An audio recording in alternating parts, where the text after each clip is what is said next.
Okay, hello everybody, and welcome back to Warren Buffett Wants to Buy Your Small Business, a place where you can learn to build a powerful asset using the genius of Warren Buffett. That's the book that's coming out February 2012, published by Wiley, and should be available in most bookstores. So, welcome on this rainy Wednesday. At least it's raining where I am. Today I want to talk about retained earnings because that's an important component of a healthy small business. It's the same thing that Warren Buffett looks for when he's investing in a business. So we could do a lot of good for our business by having it by analyzing for this factor and having it within the business. So let's just scroll down here again. Here's the book, February 2012. If you want to stay up to date on the availability of that, then go to smallbizcoffee.com. You can sign up there for a newsletter, and I'll keep you apprised of what's going on. And here's the websites that are out there as well: myhappyassets.info and myhappyassets.com. And you can order any of my previous books at lulu.com too. A lot of good information in those. So retained earnings. Let's just run through here, and I've got my notes. But if I had $1, so if you invested with me, and at the end of the year I generated $1 in earnings for you, and we would be faced with some options. I could give you that $1, in which case you then have to go out and do something with that. I could keep the $1 and reinvest it back in the company, or we could take that $1 and we could buy out. If we had other shareholders, we could buy out other shareholders in the company. So let's just take each one of those and look at it real quick. So if I was going to keep the $1 and reinvest it back in the company, the question you should be asking, well, can Adam do some good with that $1 in the company? And what that means is, financial-wise, can I continue to generate a high rate of return? So previously we talked about return on equity, and that's the return that you need to be looking at in this case. So hopefully you'll see a track record, something like this in this first scenario of Joe's hamburger stand, of where there's a high return. I think the average for corporations in America is about 12%, a high return on equity. So in this case, in Joe's hamburger stand, he's delivering a steady growing return on equity, 20% up into the 30% range, and consistent over time. So if Adam's business was doing that, and I had retained earnings in the past, then you would probably want to leave it within the investment, because where else can you go and get a 20% rate of return? You could go to your bank and maybe get a CD paying about 5%, or if you did mutual funds in the stock market, you might be betting on about 10%.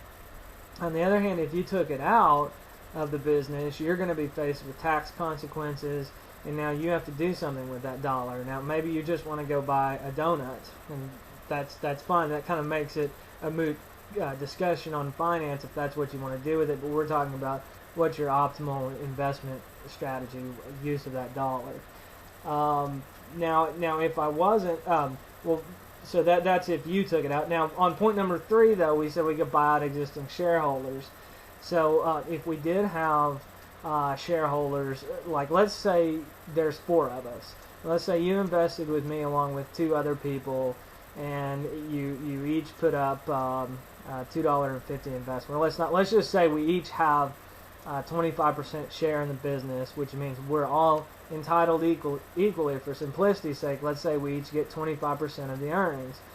So if the business makes $10 in earnings at the end of the year, then we're each entitled to $2.50.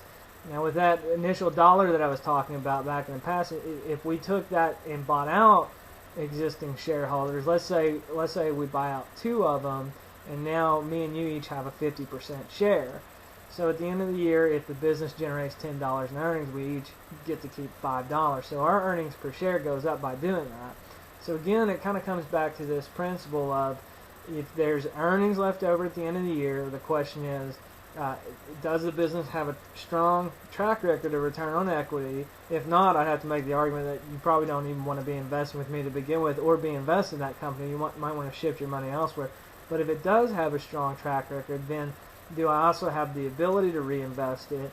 And if not, then am I using it to buy back existing shares, or shareholders buy out existing investors, and then therefore increase our earnings per share.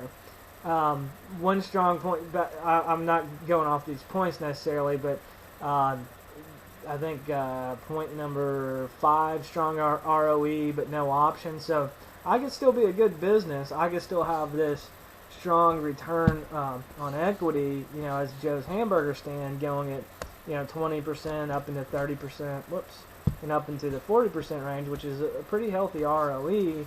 But maybe just our core business is strong and healthy. That's what we do, and we really don't have any other options to reinvest it.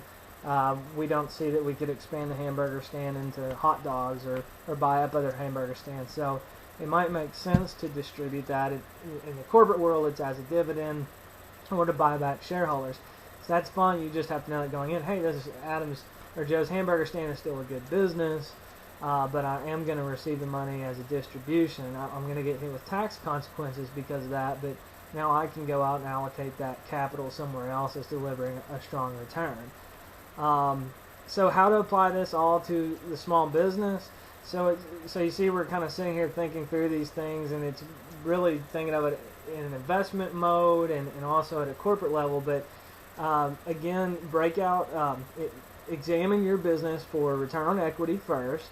So you would want to break out your historic profit and loss statements that you filed, and return on equity are your earnings off the income statement, the bottom line, the earnings divided by the equity in the business at that year end. So examine for that strong, healthy return on equity, hopefully in excess of 12%, and hopefully you see that it's steady and possibly growing.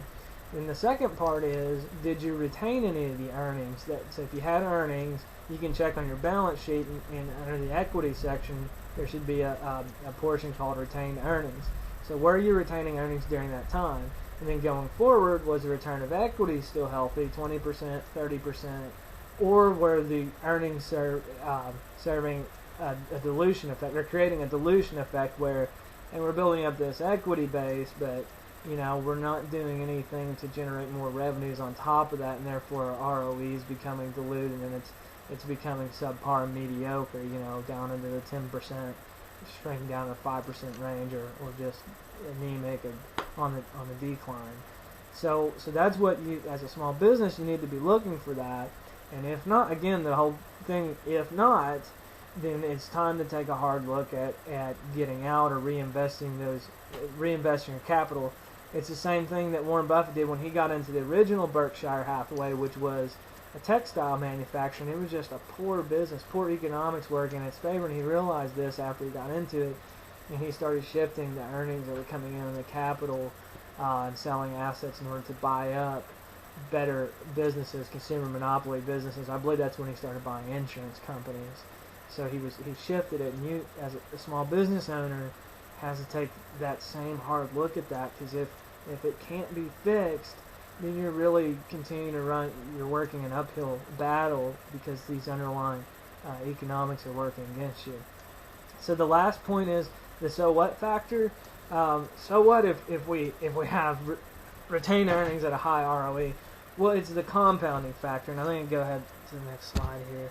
It's a compounding factor, and here's the picture from the Rich Dad Poor Dad series on just your income statement and balance sheet. So if you're able to retain your earnings at a high rate of return, then again, $1 this year at a 10% return is $1.10 at the end of next year, but $1.10 at a 10% return is $1.21 at the end of next year. So it's that snowball effect, and that's really what we're going for in context of a small business if you want to increase the value of your company going forward. And really, I guess if you're ever going to sell your business, you would use that earnings approach to value the business, or at least you're building up equity within the business, and even if you just sell the assets, then there's not a high liability into it. Although we could get into the details of maintaining a return on equity by using the least amount of equity to generate the biggest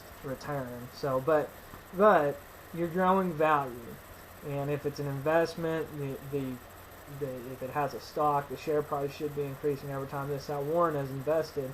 Or if it's in context of a small business, then you're growing the value of the business over time, and it's the compounding effect, especially if you're able to retain the earnings and not realize the tax effect it can snowball at a greater clip. And the ultimate goal of one of Kiyosaki's prescriptions is financial independence, which means you have enough cash flow coming in to be financially independent. Oh yeah, page down. Again, here, so that's it. Warren Buffett wants to buy your small business. That'll be available through Wiley, February 2012. It should be all major retailers online and in bookstores. Here's the websites that are out there now. And again, if you want to stay in touch on Warren Buffett wants to buy your small business, go to smallbizcoffee.com. And again, my intention is to do these just about every day, if not every other day. So they'll be, you don't have to show up at a specific time because they're going to be recorded and archived out here. So again, here's the book cover, tentative working title and book cover, but February 2012 is the due date. And if you have any questions, there's a contact us form at smallbizcoffee.com, or you can email me at adam.brownlee02@gmail.com. So thank you everybody, and enjoy the rest of your day.